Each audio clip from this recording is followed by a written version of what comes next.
Yo, what is up, guys? It's Pedro here, and we got another Washington Commander Talk weekly stream. I'm here with my guy Rio from Rio Robinson. Make sure you guys go ahead and check out his channel. Great Washington Commanders YouTuber. Been posting a bunch of stuff lately, and he's going to be going live right after we're done here on his channel. We'll get the links in the chat in a little bit, so make sure you guys go to that. And then Juan is going to be coming on any minute now, and make sure you guys check out him as well.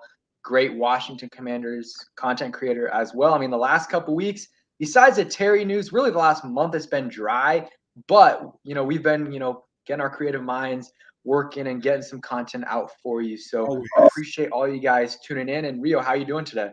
I'm doing great, man. Like you said, it's been dry, but dry is a good thing for this team. Like, if there's no bad news, news usually comes in twos for us. So the fact that Terry's contract was signed and there was not immediately a negative story to compare to it, we've been able to just rest and marinate in the Terry deal. It feels nice, man. I'm good, man. I'm ready to go. We're 3 weeks away from camp, man. I got no complaints. Exactly. Sometimes they want to put out some good news right after some bad news is happening, but looks like this time they didn't do it. We got what's up, Jairus? Appreciate you coming through, and we got Juan in the building. Let me just put his thing there. Let me just adjust this. There we go. What's up, Juan? How you doing? Yo, what's up? Can you guys hear me? Yep. What's good, man? What's up, my guy? What's up, man? It's been a while. Yes, sir. How you feel? I'm good, man. Happy, man, that I get to. It's been a minute, man. You know what I'm saying? Man, it's been a little minute, man. I'm happy to be back with the guys, man. You know what I'm saying? Still in the dawn. I heard you guys talking about Terry's deal. Still in the dawn of that happiness, and camp's right around the corner. Can't wait for that. And then preseason, and then regular season, man. Shortly here in about 10 weeks, man. 9 weeks, still a long time away, bro. But you take the steps as we get them. So training camp it is. For sure. Super hype. So we got enough people in here now. We got everyone in. So let's talk about the Terry deal. So I mean, besides those random fans that you see comment that are always pessimistic. I think every 99.9% of Commanders fans are ecstatic about the deal. They didn't really care about the numbers. Really, whatever they paid them, they would be fine with it. Besides those couple that are Terry, we shouldn't have paid more than 10 mil. I got a couple of those comments. But besides that, everyone was happy about the deal. So your guys' reaction to the deal and what you love about the deal and maybe something you don't like that much about the deal. Rio first and then Juan. I have no complaints with the deal. I have no complaints at all. I seen a few, we paid him too much. I vehemently disagree. And I seen a few, it's only 3 years. Man, it's 3 years. It's 4 years when you look at it because we got him through 2025. He's a 26-year-old receiver. He's going to hit the market again when he turns 30. So it's a team-friendly deal. We gave him a big signing bonus. He's not out here making league minimum third-round money anymore. My guy's being paid according to how good he is. We got it done. He's one of the guys that is the face of the culture and the face of the new era we have going on in Washington. I have zero complaints about the deal at all. Get him in the room. I need to see Carson throwing passes to him, Jahan, Curtis, and Dyami and company. I need to see it now. Let's go. I don't got nothing more else to say other than the team is doing positive things. They're taking care of homegrown, developed talent, and you love to see it. Yeah, so for me, man, I'm just gonna echo that because I have no complaints with the deal at all. I mean, Terry McLaurin's been our best player since 2019. He's the face of this franchise, and he deserves every single penny. If it was more, wouldn't have heard a complaint out of me. What do I like the most about it? It's definitely that $28 million signing bonus for my guy. You know what I'm saying? I believe that's the most that's ever been given to a wide receiver in history. $28 million at signing bonus. My man, obviously after tax, he walked out of there with 20 plus million as soon as he signed that contract. So I'm happy for him, man. Again, he deserves it. Been our best player since 2019. I mean, look how many quarterbacks he's been through, and he's still been showing that he is a 1,000-yard receiver. He's one of the best receivers in the NFL. And this year with Carson Wentz, he is going to show that he's that because, I mean, look what he's been doing with all the other quarterbacks, man. Oh, man. Happy for him. Yep, exactly. I mean, the money, the thing is, why would you not pay him for like a couple million a year? Like it's just not worth it. For some players, sure, it might be. Some of those lower tier guys, like maybe you don't want to pay, someone like Bob McCain too much because there's a lot of Bobby McCains out there. But Terry, there's no other Terry out there. There's a few receivers that are better than Terry, but like in terms of what Terry means for this franchise, there's really no one out there like him. And also, he's an amazing player. So, like, to lose him for a couple $1,000,000 a year, it makes zero sense. Also, the market always goes up. So, like, in a few years, like, he's still going to be one of the top, highest paid receivers, but like, it's not going to be top 5. He'll probably be like 15, 16, ranks around that. And usually, if you're confident in a guy moving forward, like over the next 4 years, you think he's going to be a good player, the deal is going to be fine. So I think it was a great move because, like, we've already had like Terry's already been holding out and stuff, and it would have been like more, drama and storylines going into training camp and stuff like that we didn't need. So I don't think it's a big deal like him missing OTAs and minicamp because, like, again, I've said it a ton. He met quarterbacks the same on game day and balled out. Like he'll do fine with just playing with Carson for like a month or two. So I'm fine with that. But like if they would have waited and maybe gone to the off season, like they would have probably like next off season, they would have probably had a franchise tag him or like we would have lost him. What? Or we would have lost him. Yeah, we would have lost him. And also, like, he's probably going to have the best year of his career and his money's going to go up even more. So I think they did a really good job getting a deal done now. And, they still have a lot of money if they want to make any minor moves right now or extend some other guys. But yeah, really, really happy that they got this deal done. Let's say hi to some people in the chat. What's up, CYNOFR? What's up, Jairus? What's up, Uptown Dre, Alexander Wilson, King Sean? Make sure you guys go ahead and check him out. What's up, Sway? What's up, Sean White, the league commander? Appreciate all you guys coming through. So kind of that deal is done. The Terry's deal is done. We can get it behind us.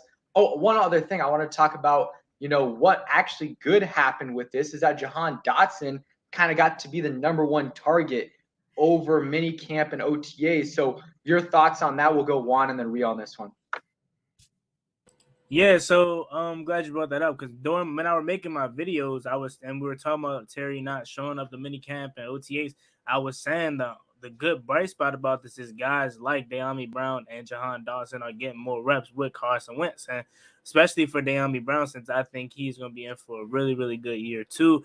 It's good to see him getting them extra reps because he's going to need to build that rapport with Carson Wentz. Jahan Dotson, yes, he's going to need to build that rapport, obviously, but after really looking at this guy, he's a pro's pro already. Like, I mean, you hear what they say. He's a 4-year senior at Penn State. I mean, he's the most pro NFL ready wide receiver coming out of this past year's draft. So seeing that he's able to dominate, Kendall Fuller, William Jackson, and actually look smooth in his route running in his hands, and he just looks NFL ready, that's not a surprise. He's a senior, bro. He gives me Terry McLaurin vibes. Not saying he's as good as Terry, but the way he carries himself off the field as a human and the way he plays on the field, yes, we haven't seen him in the game, but the practice, he just looks like an NFL player already. And I'm not really too worried about, Jahan Dotson getting that rapport with Carson Wentz down. It wouldn't be surprised if it's already down, the way Carson Wentz was talking about him in his interview. So, again, it's good. That was probably one of the only bright spots about Terry not showing up was he was able to throw to other receivers that needed it more than him. Especially Dyami Brown and Cam Sims and stuff like that. So that's my thoughts on that. Yeah, mine, like Jahan has looked every bit of the part on the field and press conference. Everybody gets the Terry vibe from him when he speaks at the podium. Like he's very polished. He's all about football. You never see the guy without a football in his hand.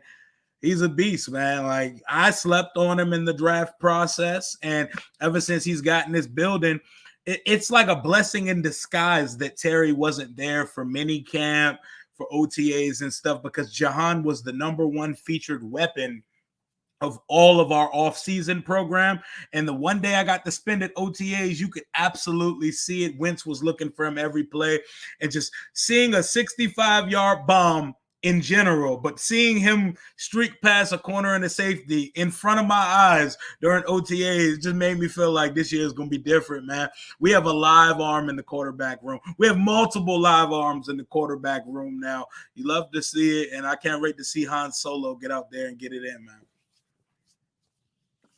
Yeah, man. I think everyone slept on Jahan Dotson, myself included, because I was thinking obviously we're gonna pick at 11, and I had like 5 or 6 guys. Like, okay, there's really no chance they don't draft any of these 6. So like, I went in, watched like 3 or 4 games each of those guys. Of course, they trade back, and all that time is wasted. But it was fine, and I think I really was not that much of a Chris Olave fan. Like, I remember I was with Juan. I was like, we were getting to 11. I was like, whatever we do, just don't get me Olave at 11. I'm fine with it if we trade back, but I don't need Olave at 11. I wanted Hamilton or Williams over him. And I think if I would have actually watched film on Dotson, I would have definitely had him over Olave. And you kind of compare the two.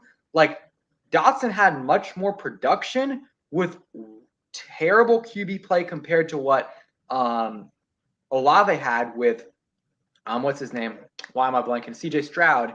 And then he also had Garrett Wilson with him, Jackson Smith and Jibba, Rucker as well. So like, he was working with a lot more. And I don't know. I just really like Jahan. And I think, like Rio said, or maybe Juan, we really definitely slept on Jahan Dotson going into this draft process. And I think, let's start with some stat predictions. Like, what are your kind of, give me like a range. What are you thinking for Jahan in his rookie year? Let's go Juan and then Rio. Also, make sure you guys sub up to both channels. Just put their links in the chat. Go ahead.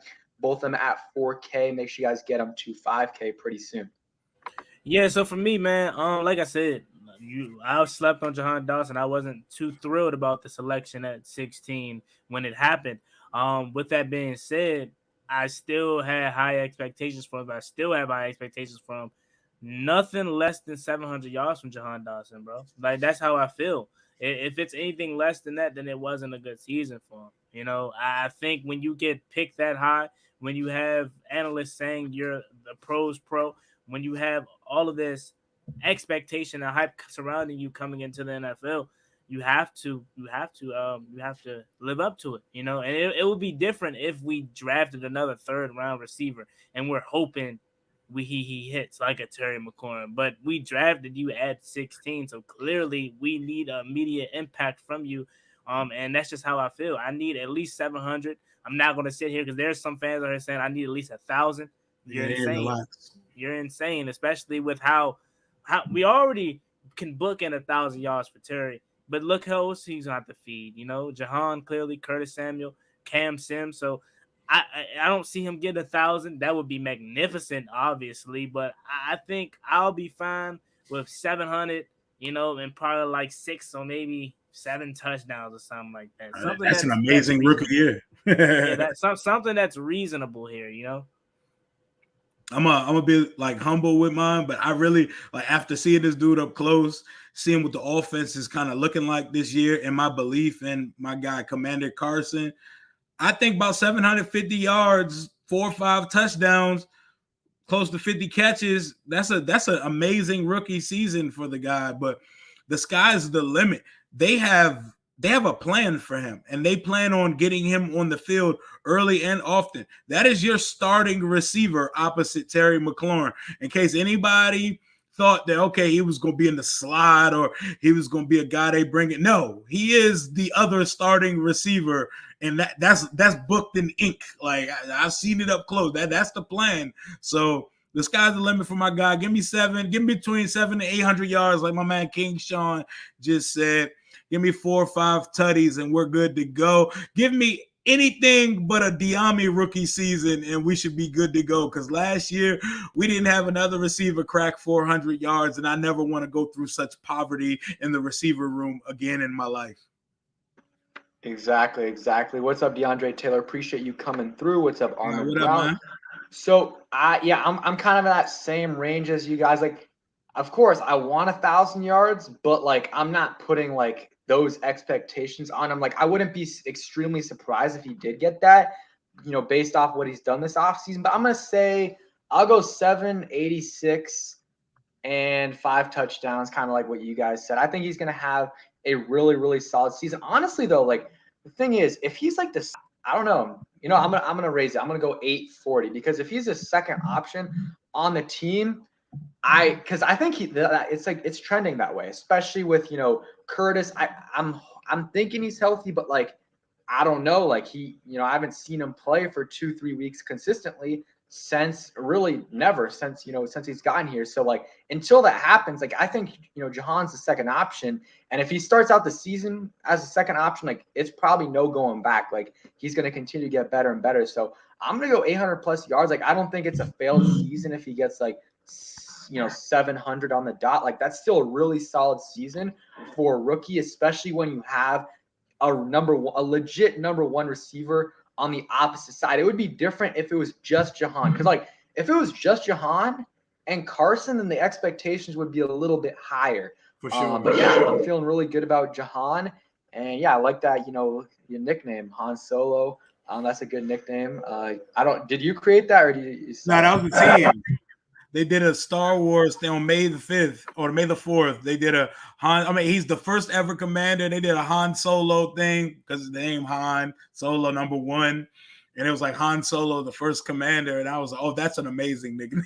I love it. Yeah. I mean, I heard the nickname. I just didn't know. I forgot where it came from. But yeah, let's see. Armin Brown says, is Dyami expendable? Well, the thing is, I don't think if you mean like if we can cut him, I mean, I don't really see the reason to cut him and then Nobody's trade him. expendable right now. Exactly. And if you trade him, you're getting really nothing. Like you never want to trade players when they're at their lowest value. Like, I mean, I guess he could go lower than this, but like Dyami's value is not very high right now. Like maybe you can get a 5th round pick for Dyami. He's a 3rd round pick the year before, didn't have a great rookie year. So like you're not getting much more than a 5th. I think you play it out, and like no one is, or at least I'm not expecting, I don't think you guys are, for Dyami to get 800 plus yards this year. Like that is just crazy. It's possible though. It's possible. He has a quarterback this year. It's possible, but here's the thing. He's not going to be like it. Let's say you put Carson Wentz on last year's team and, Dyami's probably that second option or 3rd option. I could see, a lot more yards, but he's going to be the 4th option on this team. So like, we got legit receivers on this unit. So whereas before, a guy like Dyami Brown's going to have a lot more targets, but this year with Terry, Curtis, hopefully healthy, Jahan Dotson, even like Cam Sims, I don't think Dyami is going to get as many carries as he usually would. I still think he's going to have a solid year, and I think the expectation for him should be like, I think if he can get 400 plus yards in that 400 to like 600 yard range, that is a very, very successful season for Dyami. And then you expect him in that 3rd year to really take that leap to be like a number 3, maybe even number 2, Rio. I like what we have. Like we're not in the conversation of talking about guys being expendable right now. And it's a good problem to have multiple good receivers. With the drafting of Dotson in the 1st round and getting Curtis Samuel back, hopefully knock on wood, but he doesn't have any pressure on him to go out and be this game changer. Like, bro, you can have an established role for him. If he's going to be the deep threat, the vertical threat that we need on the offense, he can have a specific role and play it pressure free and go out. He's been in the lab this offseason. I want to see him this year in a better offense, like a retooled offense with a significantly better quarterback that can throw deep. Yeah, that can throw the ball deep because, man, like, yes, Dyami had his struggles. Like, trust me, I've said a lot about Dyami. I'm actually doing a video with Jalen tomorrow on my channel. Shout out my guy about year 2 expectations for Dyami. I think he can carve out a niche on this roster as one of the 3rd or 4th options in the receiving game, and he could thrive without being a 3rd rounder with the pressure of having to be Terry McLaurin, because I feel like that's what we were doing. Oh, we picked him in the 3rd round. They said he was the biggest steal. We're expecting him to come in and kill it. There's no excuse for 12 catches, 165 in your rookie year when you were on the field that much, but I like the receiver room. Ain't nobody expendable. outside of our first top five receivers in there anyway. So yeah, that's what I feel about the Dyami question. Yeah, so for me, with Dyami Brown, again, I thought I knew he was raw coming out of North Carolina, but I'm not gonna sit here and say I thought he was gonna have the season that he had. I mean, when you look at his film, I thought we was getting another guy that was gonna come in here and have an immediate impact. But I mean, again, like you said, when you have guys thrusted into a role that they can't handle or they thought they weren't gonna have to handle, then you get Dyami Brown seasons, you get Antonio Gandy Golden seasons, okay? And everyone isn't Terry McLaurin. That's what we got to realize. Some guys come in here and they get it right away, like a Terry, or there's somebody that's like a Dyami Brown that has to take time and actually learn how to play at the NFL level, how to slow down the game. And again, having Taylor Heineke, I love Taylor Heineke to death, man. The best backup ever. Low end starter. If we need him to come in and perform, he's gonna do it. But not having Taylor Heineke as your quarterback, it doesn't suit him. He's a deep ball kind of guy, and we've seen many times where he tried to get to him and arm strength couldn't. I go back to that Giants game week 2 when I seen him make that catch, stretch out all hands, all hands, and he made that catch. I was excited. So there's little glimpses of Dyami Brown. You just got to put it together, and I think this year is going to allow him to, because he's not going to, like you said, he's not going to have to perform and be thrusted into that wide receiver 2 role. He's going to be able to be 3, 4, and actually sit and learn and slow the game down. And I mean, when he talked about it in his press conference, he said he had to find a love for the game again. He had to be humble. He had to realize that you could lose it at any moment. And last year, he really wasn't thinking like that. So it's great to see that he's more comfortable. He's more humbled about everything, and I think Dyami Brown's gonna be in for a solid year too. Yeah, that's all we want. Like, we don't need anything crazy from him. That would be great if he could, but if he can be that number 4 guy and provide some good games, and if one of the guys gets hurt, come in there and produce like a starting receiver, that's good enough. And then take another step in year 3. Let me address this comment. What's up, Armin? He said, if you ask B. Mitch and Doc Walker, everyone but Terry and Chase is expendable. Well, I mean, I don't know. B. Mitch always a little bit pessimistic with the team. I love Doc Walker though, and B. Mitch as well, of course. But I don't agree with that. Like, I'm not trading Jonathan Allen. Like, I mean, he's one of the faces of the franchise. Great. There's a lot of expendable people on that roster. I will not lie. I will be the first. No, there are a lot of guys, but like, we're not getting rid of Jonathan Allen. There's a lot of guys that I'm not trading. Like, there's for certain players, of course, but like, I guess I know what he means, but like, yeah, I don't know. Let's see. So we kind of talked about, DeAndre Taylor, appreciate the $2 donation. He says this receiving core has me hyped. Not gonna lie. And yeah, I think we're all feeling that same way, just hoping that they can stay healthy. And, also hoping that Carson Wentz stays healthy as well, because, we haven't really had any great receivers or a good quarterback in a long time. Like, we brought up this stat a bunch of times, but it's been since 2017 that we've had a number 2 receiver get over 500 yards. You know how pathetic that is? That is our receiving core has been that sorry that it's been 2017, like 5 years since we've had a second receiver get over 500. That's just pathetic. Like, I feel bad for Terry and whoever else has been playing. Like, I was talking to Rio before. Like, that's an underrated factor. Like, obviously not having a good QB sucks for Terry. Like, he had last year the highest uncatchable pass rate by any receiver with 37%.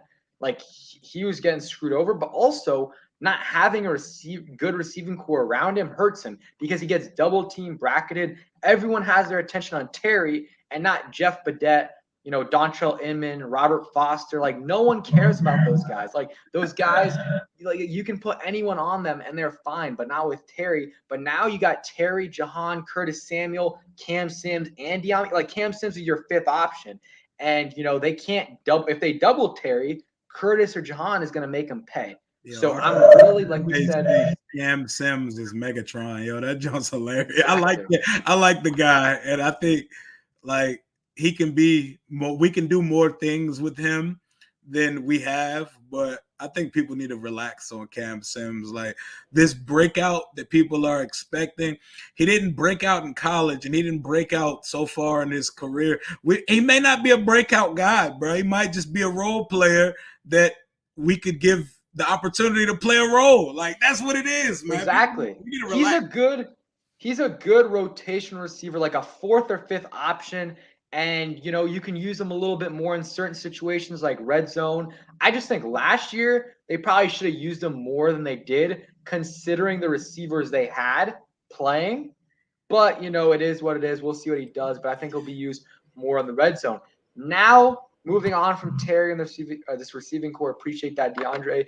What do you guys think is kind of like, what's the next thing for Washington? Should they go out and try to get a deal done with Cole Holcomb, maybe Deron Payne, sign a couple guys? What do you guys think will go, Rio and then Juan? I mean, you can go look at an Anthony Barr if you want, but I don't think we're shopping. I think we need to just go to camp and get our horses ready to go. Like, I don't really see us going out and doing much shopping. A Payne extension is interesting, but I don't think they're going to sign Payne to an extension. I think he's going to play out the year. He's going to leave for a compensatory pick next offseason when he's a free agent. And I don't think it's time for Cole to get an extension yet. Let's see what the Mike experiment looks like first before we put pen to paper with Cole. I like Cole. He seems like a guy I'd want to keep around here for a while. But I think we just need to get guys healthy. Let Logan and Chase rehab at their own pace and not force them back on the field and just get the horses ready to go. I am fine with the team as is. Add a veteran backer, cool. I think that's something that a lot of people would agree that that's something that they should go do. But if they don't, I'm not going to lose sleep over it. I'm cool with the roster as is right now. Get them ready to go. Yeah, so for me, I want to first backtrack to the receivers for a second when you guys were talking about how bad it was. I mean, dude, when I first started my channel 3 years ago, I was talking about Robert Davis being the second wide receiver alongside Terry. Like, it was bad. It was bad that he was tearing. I know y'all remember that 19 preseason. He was tearing it up. And I'm thinking, Robert Davis, you know what I'm saying? He might actually, be something. And mind you, Terry didn't play in the preseason, so I didn't even know who Terry Mclaurin was at the time. So I'm like, okay, Robert Davis, whoever else, and let's go to Philly, man.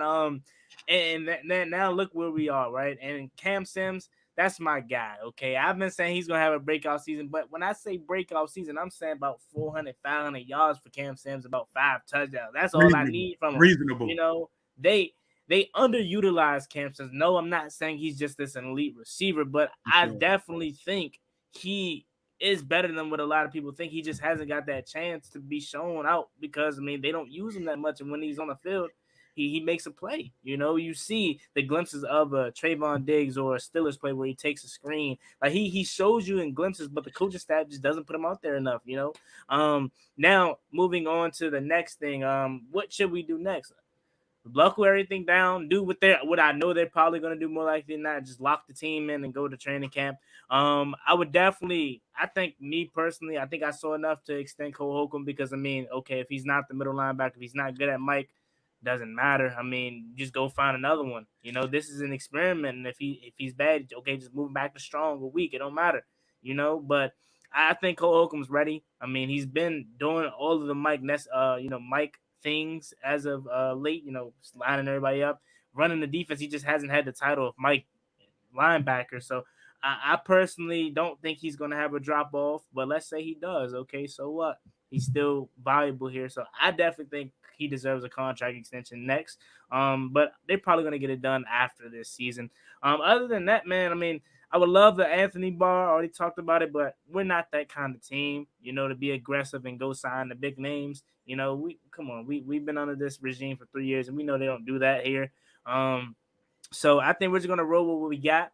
See what happens. If anything, we're probably going to wait till after the preseason or training camp and pluck somebody else off other people's rosters. But as far as Anthony Barr and all the big names that's remaining, as much as we would love to do it, and us as fans using our brains, we probably will go do it, but we know they're not. So that's how I feel right now. Just go in with what you have. Yep, I agree. And let's see. DeAndre Taylor kind of had some back to the receivers. I kind of agree with this. Like I see Terry in that 1,200 to like 1,350 range. Jahan Dotson, similar range. Curtis, if he's healthy, what? 1,400 for Terry. Hey, Look I it. could see it. I could see it. Curtis, 900 from scrimmage. Like if Curtis is fully healthy, I could even see more. Like his last year in Carolina had over 1K and he kept on getting better. I could see Dyami in that range, 380. Tight ends combined for 1,500 is a lot, but I mean, that's ambitious as hell. If Logan Thomas plays, let's say Logan Thomas plays like 10 games, you got maybe that's like 500 yards right there. And then you got John Bates and Colt. I mean, I think it's a lot. Maybe I could see like 1,200. 1,500 is a lot, but who knows? If Logan Thomas healthy for the whole year, maybe we'll see though. And then so my thoughts. I just really need them to sign a linebacker because here's the thing. They do play a lot of 2 linebacker sets, and that's fine. You got Cole Holcomb, who is a beast, and you got, Jamin Davis, who we'll see. But then you're literally you're already like going to be playing some 3 linebacker sets where David Mayo is going to be playing. You're 1 injury away from playing David Mayo 100% of the snaps. Like, I cannot live with that. Like, I cannot sleep with that. Like, we'll see. Maybe they make a move. Like, I'm not even asking them to sign Anthony Barr. Like, even just give me AJ Klein. Like, AJ Klein isn't a beast. He's way better than David Mayo, though. Like, I'm comfortable with AJ Klein as a backup. I'm not comfortable with David Mayo as a backup. Of course, I would like him to sign one of these bigger names like Alexander Johnson, someone like that, even Anthony Barr. But, even someone like AJ Klein, like that is good enough for me, just not David Mayo as the primary guy. And like we have high expectations for Jamin Davis, but like it's not a guarantee he plays well. So like with Cole Holcomb, we know at the very least we're going to get okay play. Like he even played Mike at times last year and he's fine at it. And if they play in 2 linebacker sets, there's no like true Mike. So like he'll be fine. But I don't know. I just can't live with David Mayo possibly, being 1 play away from playing 100% of the snaps. Your guys' thoughts? Yeah, David Mayo.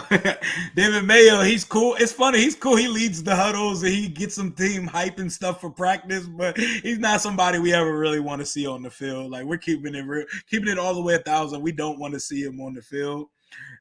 But I can see why I can see why you say we should sign a veteran linebacker because this team's injury history, it's depressing as hell. And yes, we are 1 injury. And we need Jamin Davis to look like, at least resemble a first-round pick at some point this year, in year 2.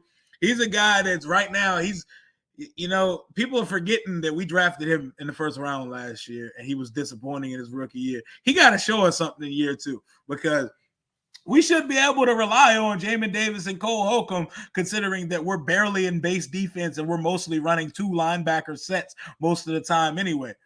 But yeah, I feel you not wanting David Mayo on the field though. Like we definitely, there should be a veteran in the room. I think the Landon Collins ship has sailed for everybody saying bring Landon back. He clearly wants to be back because he has not been received well from the league as a free agent so far. I don't see him on a lot of visits. I don't see a lot of teams linked to him.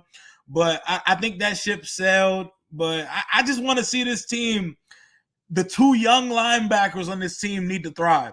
I need Cole Holcomb and Jamin Davis to be stalwarts at the position, but I wouldn't be mad if we went and spent some money at the linebacker position. Yeah. Oh, my screen just fell. My fault. You're good. But yeah, man, I definitely agree. I agree. I agree with you. I'll give you a second to set it up if you want. I mean, I could turn my camera off and talk while I fix it. But no, I agree. I definitely think we need another linebacker.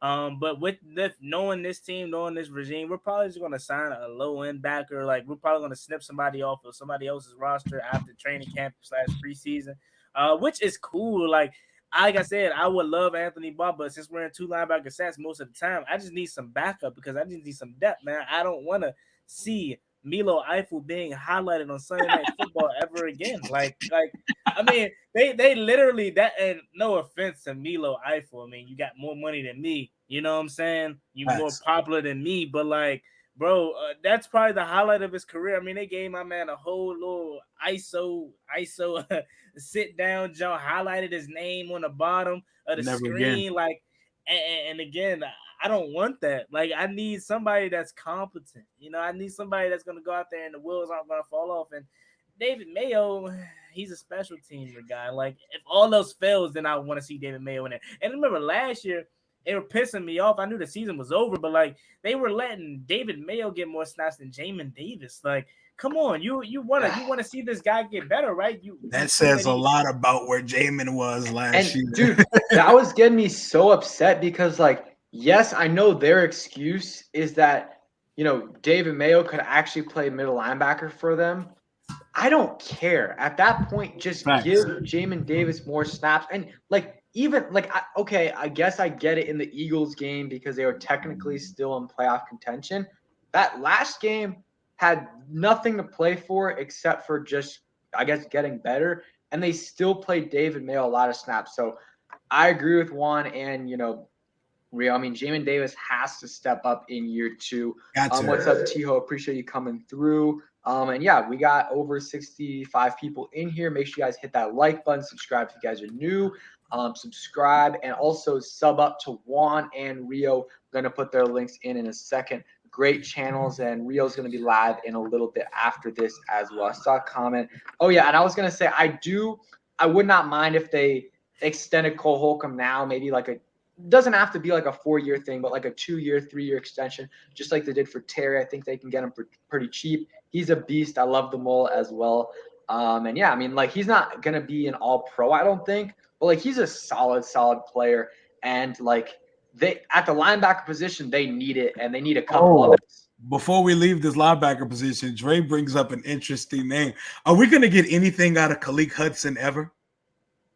Where's that comment? I mean, my boy Dre. I don't expect at this point he's just a special teams and into the roster guy. I remember watching him close up with Jalen versus the Ravens when we were at the preseason game. We were like, yo, he's just like kind of bad at everything. He takes bad angles. He's slow. He has bad hips. Like, I don't really see anything with Khalil Hudson. Is he ever going to be a factor in the linebacker room at all? I mean, you want to go ahead, Pedro? Yeah, sorry. I mean, I don't know. I kind of liked him going into last season, like as the kind of backup. Like, I thought, could be a high-end backup. And then he kind of got hurt, and then nothing came of it when he got back healthy as well. Because he's kind of that, I think they call it the Viper at Michigan or whatever, safety / linebacker, combo. And he had a couple good games in his rookie year. Like, I remember we had some injuries in that Seahawks game, and he played pretty well. So, I was thinking he was going to have a solid year. He didn't. I think, like, he's going to make this roster just because of how bad the linebackers are. Like, that's the thing. Like, you got, Cole Holcomb is good. Besides that, you literally have question marks because Jamin Davis, again, like, we don't know how good he's going to be in his second year. Like, even in this offseason, David Mayo was getting snaps over him in OTAs. And I'm not like a guy where I'm going to like really care that much. Like, because, Ron does give snaps to backups, but like Ron knows David Mayo doesn't need these snaps because he's been in the system for a while under Ron Rivera. He's, played with us last year, and like no one's playing over Cole Holcomb in minicamp. So like, I don't know, still a little bit concerned about that. We don't know what we're getting in Jamin Davis, and then hopefully we get a better version though. And then after that, you got David Mayo, Khalil Hudson, and then Trey Walker, Drew White, Tree, Dejon Harris, freaking Milo Eifler, like nobody's. Like, no offense to those guys.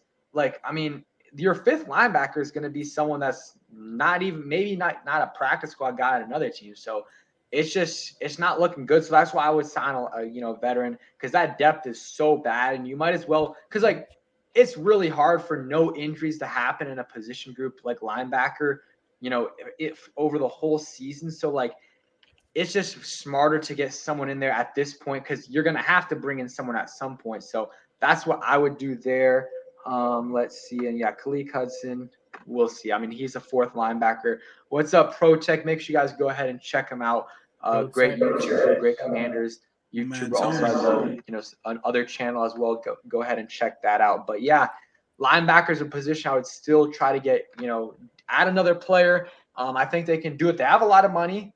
And yeah, I mean, the cap numbers haven't come out yet with Terry. So like, we don't know how much money of that deal is going on to this year, because he had like a $3 million salary cap hit, but maybe they want to put some of that on this year just so that they can save some money for next year.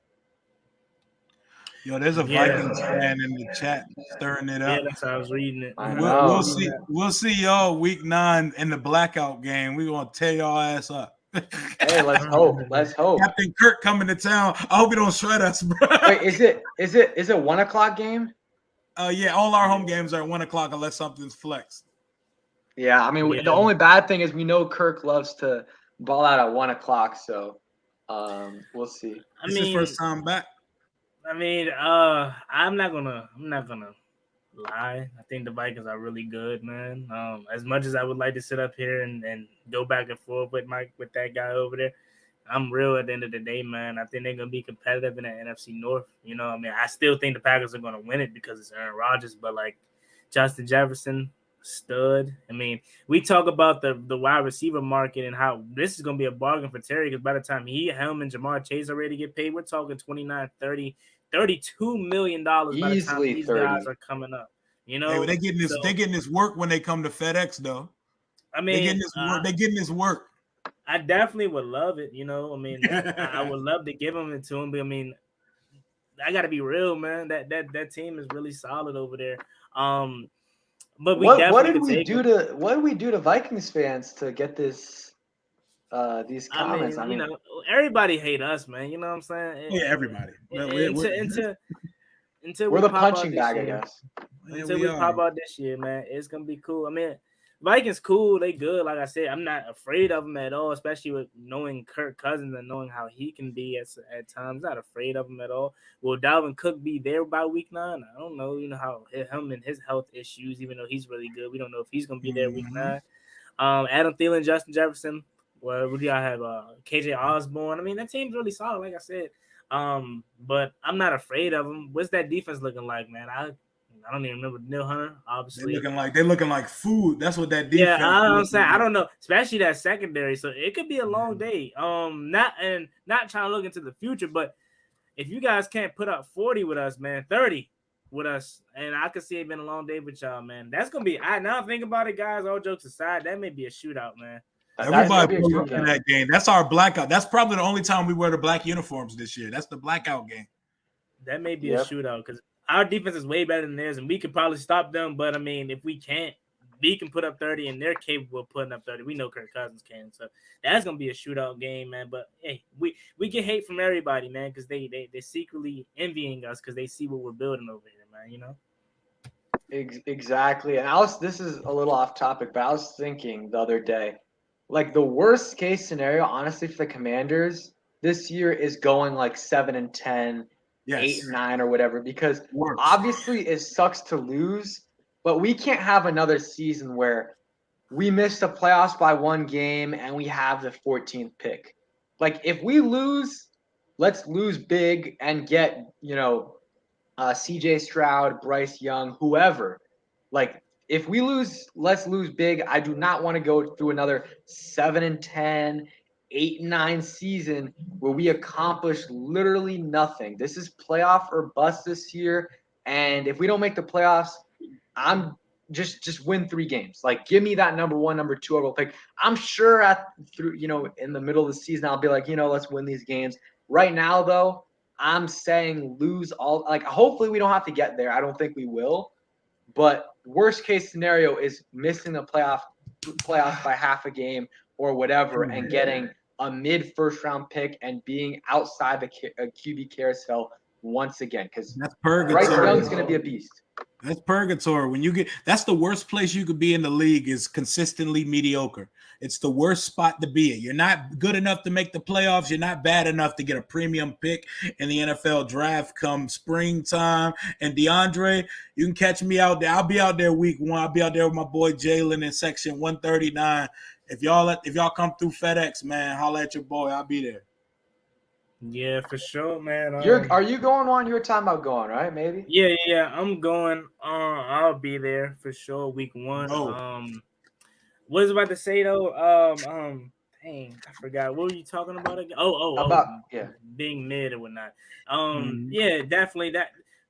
We've been Jay Gruden. I mean, this is still Jay Gruden now that he's not here. If you think about it, I mean, we were mid all of under Jay Gruden. Besides that one, was it 2013 year or 14 year where we were just terrible. RG3 flamed out, and that. Besides that, we were consistently 8-7-1. You know, thanks to Dustin Hopkins and whatnot. But we were consistent. We were consistently average, and that's what we've been here under Ron Rivera. This is the time to break out. This is the time to really show that this team is taking the next step. And the reason why I feel like, for the first time in my fandom, that I have serious expectations, not because I see the talent we put onto this field, but I'm really starting to trust Ron Rivera because, I mean, what did he say? The day he stepped foot in this organization, it takes 3 to 5 years to change the culture. This is the first year that I'm expecting us to take the next step. You know, I expect to see results. They couldn't have laid it out better for us, man. I mean, if we don't start off the season, I know I'm not sleeping on Jacksonville or Detroit because both of those teams vastly improved, i.e. Detroit's offense. If we don't start off the season 2-0, man, I have my expectations are just gone straight down because, I mean, they couldn't have laid it out more easier than us, man. By the time we get to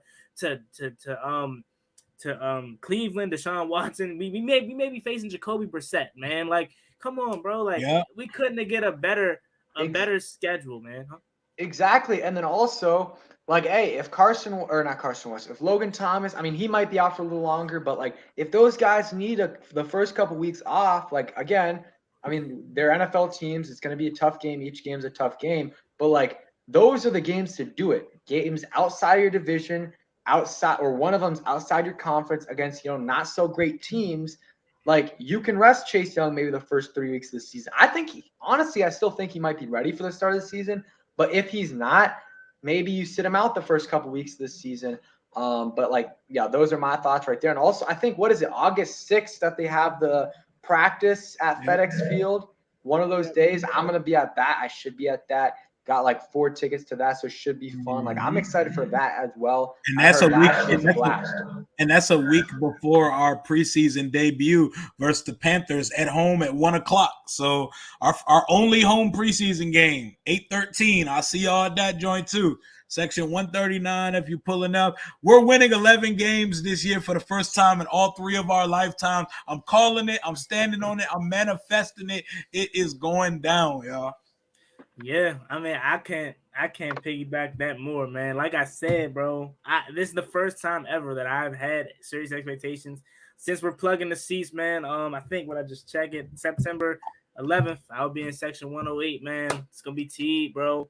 Again, I don't want to sleep on the Jaguars, but it's like, if you can't take care of Jacksonville at home, man, a long season. It can't especially get week 1 against Jacksonville, where like it's a second-year QB, not a first-year head coach in terms of like in Jacksonville, so it's going to be a little bit of an adjustment period. You got to beat them week 1. Like, there's no other way about it. And then you head to Detroit, man. Like, again, I'm not sleeping on Detroit, man. Their offense is really, really better than what it has been in recent history. If Jared Goff can just play somewhat solid, if they can just get half of that, what was it, 2017 Rams Jared Goff, if they can get half of that Jared Goff, they could at least win 6 games this year. That's how good that offense is. I mean, and like I said, I'm not sleeping on them. Aiden Hutchinson on that they drafted, edge rusher. But if you can't take care of Detroit at home, which we struggled with, but that was with Matthew Stafford at the helm, don't have Matthew Stafford anymore. Again, guys, it can't get no easier than that. Set up a big game versus Philly. Was that at home? Come on, man. Like, I'm feeling it. I'm drinking the Kool-Aid, as everyone likes to say. I'm chugging it, I am, because I feel it. This team is good enough to win. The schedule is easy enough to take advantage of. And I'm ready. I'm locked and loaded, man. Yep. All right, Rio, appreciate you coming through. Rio's got a bounce. He's about to do a stream on his channel after this, so make sure you guys go ahead and check that out. And Rio, appreciate you coming through, man. Yes, sir. Appreciate kicking it with you guys. We'll get y'all back on the channel. We got to start doing our weekly thing again. My consistency is coming back. It's time for the season. It's time for consistent content. Y'all keep killing it. Shout out to everybody in the chat. Y'all have a good one, man. All right, peace, man. Deuces. All right, man. Appreciate Rio coming on. We're still gonna go for a little bit longer than that. Let's see. Appreciate Rio coming on. Pedro, he had a question. It was like 20, 30 minutes ago. I wanted to see you answer this. He asked if Chase Young doesn't have 10 plus sacks this year. You can answer that after the super chat, obviously. But if Chase Young doesn't have, I'm trying to find it. He said if Chase Young doesn't have a 10 plus sacks this year, would you consider him a bust? And that's a really tough question right there, because in years past I would easily say no, but if Chase Young has a lackluster season, would you consider? I mean, I'm gonna let you answer first. I don't know. All right, yeah. So we got super chat, and then I'll answer that. T-Ho, appreciate the $10 donation. Says, I hope Terry Cole and John Allen will make the Pro Bowl this year. Followed you on Twitter, Pedro. Here's my Twitter. I'll go ahead and follow you back. Appreciate that. And yeah, can't lose the Jags week 1. Agree with all of that. And yeah, I think John Allen made it last year, so I think he can make it again. And Terry, with Carson Wentz at QB, I think he can, and Curtis and Jahan, that receiving core, I think he can make the Pro Bowl. Cole Holcomb's going to be tough, but like if this defense is legit, which I think they could be, I think they have a shot for sure of making the Pro Bowl. Maybe we'll see. I'll hit you with a follow back on Twitter. What's up, Dora Gunner? Seats in 105. That's nice right there. Okay, so the Chase Young question. Yeah. I forgot who asked it, so I don't know. Yeah, if you asked it, just let me know right now. But my expectations for Chase Young are a little bit different, just because I'm kind of going off of what's up, YouTube, Gabriel? The second half of the season, because even if he plays week 1, he's not his knee might be 100%, but it's gonna be he's not gonna be 100% in terms of getting used to everything. Like Joe Burrow, I know is totally different positions. He was okay in the first half of the season. He was amazing the second half of the season and into the playoffs. So kind of my expectations for Chase Young are like week 10 to week 17, or let's say week 9 to week 17. I need him to have a really solid season. So anywhere from over the second half of the year, give me 4.5 to 8 sacks. If he can do that, I'll feel really good about his scenario going into year 4. Damn, that's crazy. Going into year 4, because I just don't see him being totally 100% this year, which is unfortunate. But it's really about that second half. He's got to be dominant, or at least he was in the second half of his rookie year. And if he doesn't do that, then I'm not going to say he's a bust, because again, he's coming off that ACL injury. And the real year, if he doesn't, I mean, it's crazy, but if he doesn't do in year 4, that's when you're kind of okay, he's like a Jadeveon Clowney type, where he's really good in the run game, just doesn't get the sacks you thought that a number 1, number 2 overall pick would get. But I'm not ready to call Chase Young a bust yet, even if he doesn't have a great year this year. We'll see though. Yeah. For me, I'm kind of in that same boat. I'm not gonna lie. I'm not gonna say he's a bust. I'm not gonna consider him a bust just yet.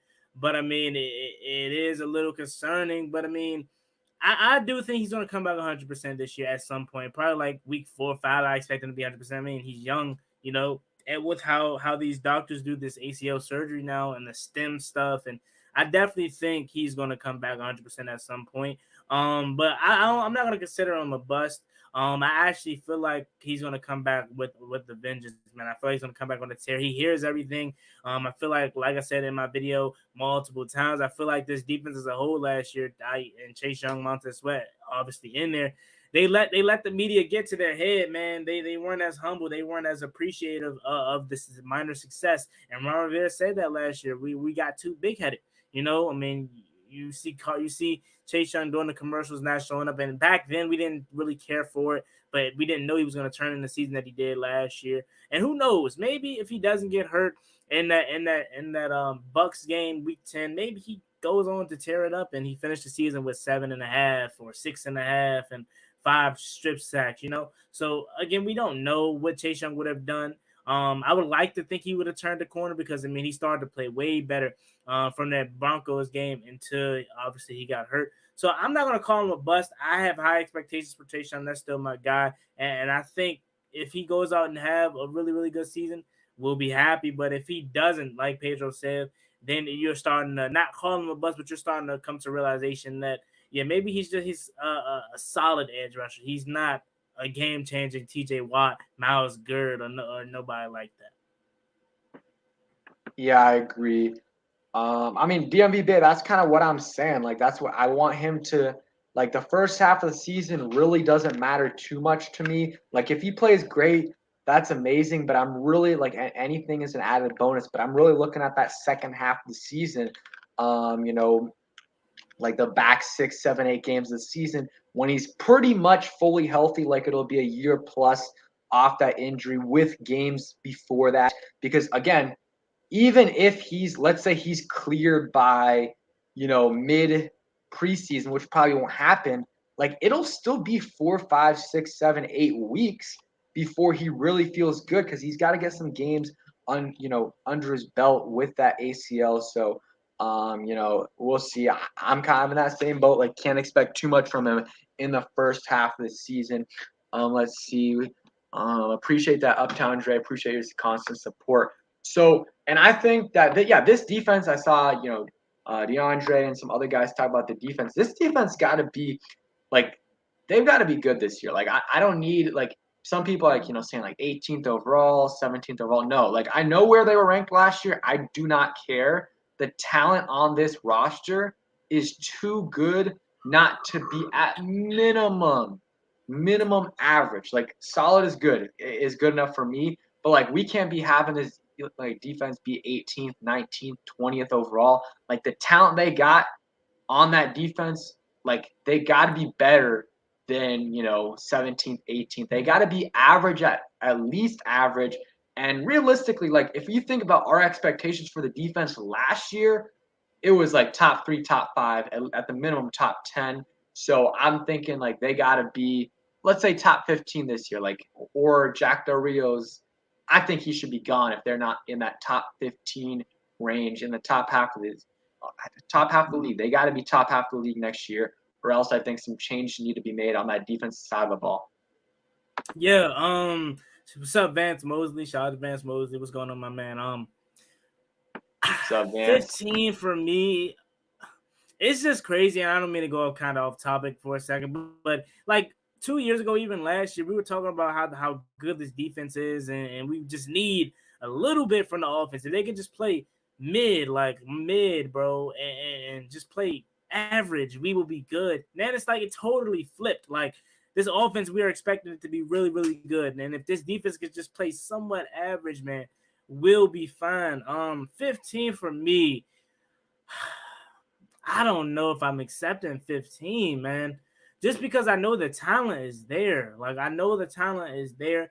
And this year's gonna be pivotal for me. Like, yes, I want to say the players they're totally in control of their bodies. They're totally all the people that's in charge of going out there and making the plays, but we gotta hold these coaches accountable too, man. Jack Del Rio, he maybe he's not what we thought he was. Maybe he that 2020 season was I don't know, I would say a flash in a pan or something like that. Because even that 2020 season wasn't that good. It was good enough for us to be like to make it to the playoffs and take care of the division. But we had games where we wouldn't look our best. So maybe is Jack Del Rio part of the problem? Like, Sam Mills is clearly a guy that we all just doesn't like just because we don't think he's teaching these guys the right thing.